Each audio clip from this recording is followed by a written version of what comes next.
வணக்கம் மக்களே, welcome to நம்ம திருச்செந்தூர். எல்லாரும் எப்படி இருக்கீங்க? இன்று 6/7/2026 திங்கட்கிழமை.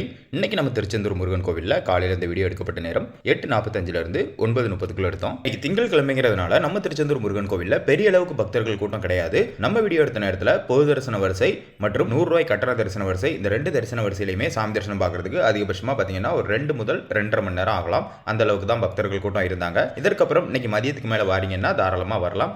ஏன்னா மதியத்துக்கு மேலாம் ஒரு 1 மணி நேரத்துக்கு சாமி கும்பிட்டுறலாம். அந்த அளவுக்கு தான் இன்னைக்கு மதியத்துக்கு மேல நம்ம திருச்செந்தூர் முருகன் கோவிலில் பக்தர்கள் கூட்டம் நிலவரம் இருக்கும். தூத்துக்குடி மக்கள் தரிசன வரிசையில் அதிகபட்சமாக பார்த்தீங்கன்னா ஒரு 1 ல இருந்து 1.5 மணி நேரத்துக்குள்ள சாமி கும்பிட்டுறலாம். நீங்க இன்னைக்கு நம்ம திருச்செந்தூர் முருகன் கோயிலுக்கு சாமி தரிசனம் பார்க்க வந்துட்டு நம்ம வீடியோ பார்க்க வாய்ப்பு இருந்ததுன்னா இன்னைக்கு சாமி பார்க்க எப்போ உள்ள போனீங்க, எந்த தரிசன வரிசையில் உள்ள போனீங்க, எவ்வளவு நேரத்தில் சாமி பார்த்துட்டு வெளியே வந்தீங்க அப்படிங்கிறத மறக்காம ஒரு கமெண்ட் பண்ணிருக்க மக்களே. அப்புறம் மக்களே, அடுத்த ஒரு 2 அல்லது 3 நாட்களுக்கு நம்ம சேனலில் வீடியோ வராது. என்னன்னா எங்க போட்டோகிராஃபர் டீம் எல்லாருமே சேர்ந்து மூணாருக்கு ஒரு ட்ரிப் பிளான் பண்ணியிருக்கோம். இன்னைக்கு நைட்டு கிளம்புறோம். வர்றதுக்கு ஒரு 3 நாட்கள் ஆகிவிடும். அந்த 3 நாட்களுக்கு அப்புறம் மறுபடியும் வந்து நம்ம சேனலில் நம்மளுடைய பணிகளை தொடருவோம்.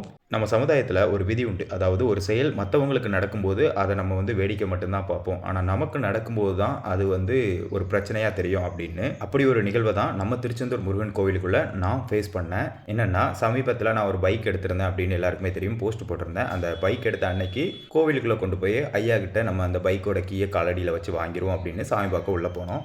உள்ளே போயிட்டு அங்கே இருக்க ஒருத்தங்ககிட்ட இந்த கீயை உள்ள ஐயா காலடியில் வச்சு வாங்கணும் அப்படின்னு சொல்லி கொடுத்தோம். ஒரு ₹100 கேட்டாங்க, கொடுத்தாச்சு. அதுக்கப்புறம் பார்த்தீங்கன்னா ஐயா காலடியில் ஏதாவது பூ இருந்தால் எடுத்தாங்க. ஐ மீன் ஒரு மாலை மாதிரி இருந்தால் தாங்க, வண்டிக்கு முன்னாடி போடுறதுக்கு அப்படின்னு கேட்டோம். ஆனால் அவங்க என்ன சொன்னாங்கன்னா, இந்த கீ உள்ளே வச்சு வாங்குறதுக்கு தான் இந்த ₹100, எக்ஸ்ட்ரா பூக்கு வேணுன்னா இன்னொரு ₹100 தாங்க அப்படின்னாங்க. அப்போ தான் ஒரு விஷயம் புரிஞ்சுது. இங்கே என்ன கொடுத்தாலும், அதாவது வாங்கினாலும் நம்ம காசு கொடுத்தாதான் அது போய் சேர வேண்டிய இடத்த சேரும் அப்படிங்கிற ஒரு நிலைமையை மாற்றி வச்சுருக்கீங்க. என்னையா பண்ணி வச்சுருக்கீங்க நம்ம திருச்செந்தூர் முருகன் கோவிலை.